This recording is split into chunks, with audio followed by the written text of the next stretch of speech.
Well, it's Sunday again, and I'd like to do a sermon on Proposition 8 here. The sermon is entitled Just Say No to Proposition 8. and thanks to Dashes 000 for encouraging me to, as he put it, be on the right side of history here. Okay, today's text is going to be from Luke 7:18 through 23. John the Baptist summoned two of his disciples and sent them to the Lord, saying, "Are you the coming one, or do we look for somebody else?" And Jesus said, "Look how much we discriminate against gays. We don't let them marry each other." No, this isn't really how the text goes. How did the text really go? Okay, here's what Jesus really said. "Go and report to John what you have seen and heard. The blind receive their sight, the lame walk, the lepers are cleansed, the deaf hear, and the dead are raised up, and the poor have the good news proclaimed to them." Now, what's interesting is Jesus here is saying, this is what the kingdom of heaven is all about. The kingdom of heaven is all about, people who really need the help are getting the help that they need, whether they're sick, whether they're blind, whether they're poor. Okay?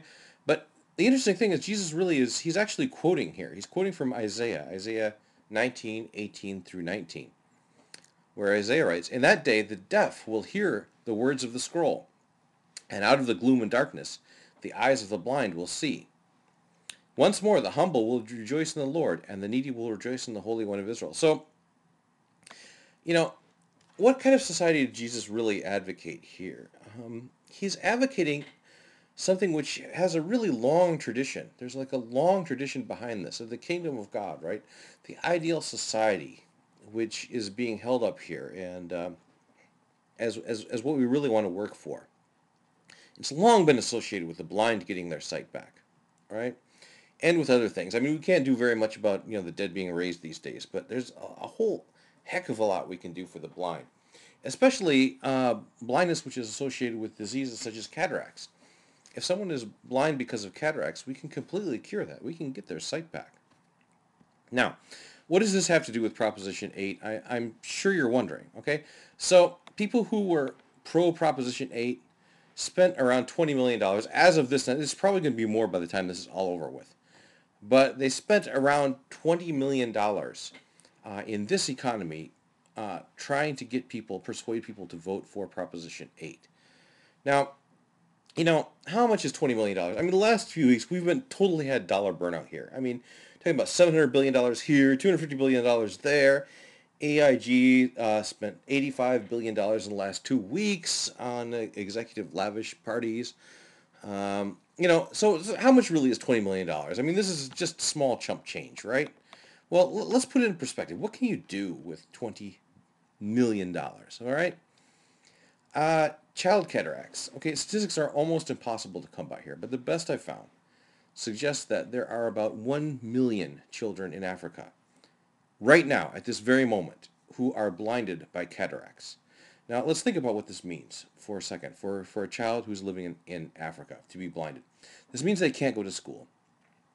They don't have the extended support services there that we have here. They don't have, special classes. They're not going to learn how to read. They're going to spend their entire lives begging, being essentially at the mercy of other people's. Now, what does it cost to restore their sight? How much is this cataract thing? It costs $25. Right? So for $25, you can save a child from a lifetime of being blind in Africa. All right, so yeah, bigots. Okay, for what you are paying to impose your theocratic bullshit on us here in California, you could have restored sight to every child in Africa who is blinded by cataracts.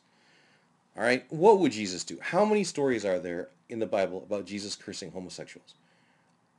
There are none. Okay, for those of you who have a hard time with math, there are none. All right, how many stories are there about Jesus curing the blind? You whited sepulchres. Okay, so homosexuality is not condemned by the Ten Commandments at all. All right, if you don't believe me, go look it up. Go see if you can find any word in there against homosexuality. But while you're there, please notice that bearing false witness sure is against the Ten Commandments. See Exodus 20:16. I think a general expectation of truthfulness is a basic requirement of most moral systems that I know of. including secular humanism. Now, what I'd like to do is I'd like to play for you a little snippet from one of the advertisements which is being circulated here in California, which is advocating Proposition 8 and which is being funded by religious sources.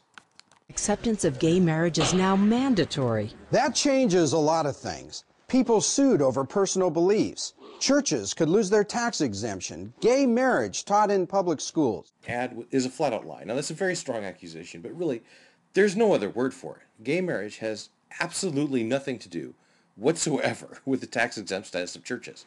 Period. This is simple fear-mongering. Christians, Muslims, theists of all kinds, why do you tolerate your religious leaders lying to you? Why do you put up with this? I just don't understand. Please, please vote no on Proposition 8. What kind of society do you want to have? What does this phrase, the kingdom of God, mean to you?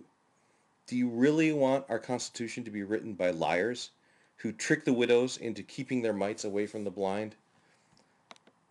Vote no on Proposition 8. Okay, now, so for those of you who are, maybe not motivated enough to go to the polls, Obama is probably going to win California, but this doesn't mean that your vote doesn't count. Okay, you can still go to the polls and you can still vote no on Proposition 8. Okay, so please take the extra time, take it out of your day. Please go to the polls and vote no on Proposition 8. Thank you very much.